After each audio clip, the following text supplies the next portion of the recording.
So we're from the southwest of England, just outside of Tiverton.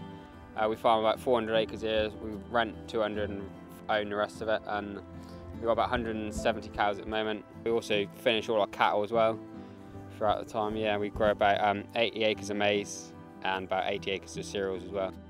To me, Dad on the farm and Mum does the calves, so day-to-day routine. I'm in charge of cows really. Mum will do the calves and Dad will just oversee everything else really. With being a family unit, you tend to get more attached to some of your animals.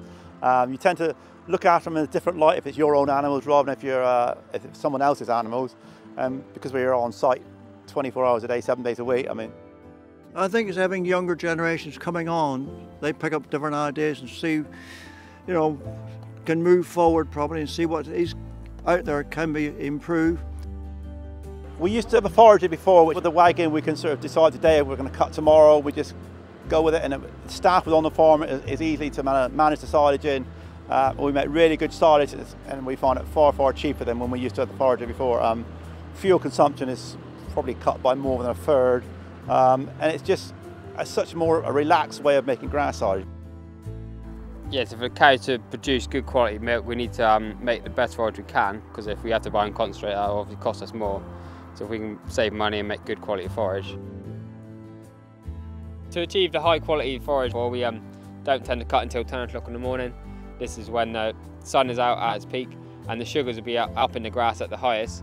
So we'll cut between 10 and 7 at night with Ted straight out behind, because then the sugars are still in the grass and they'll dry out quicker then.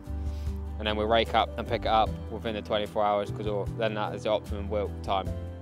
Wagon works really well because the chop length is about 30 to 40 mil. So that is ideal length for cows to digest.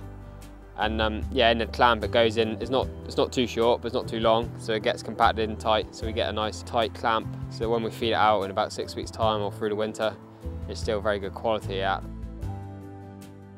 My grandfather came here, back in the 30s. Yeah, we just had 82 acres when we came here, and then we sort of evolved and grown. Purchased more land, we're renting a little bit more land as well, and so the farm has evolved over time. Yeah, well, I've been to Austria and looked around at the factory, and it's very much, I can see the family orientation there as well, and attached to the company and got more heart, which is very much similar to what we're trying to do. It's sort of like a family farm here as well, and you tend to get more response, I think, if you're within family members. When it's your own, you sort of tend to go the extra little mile.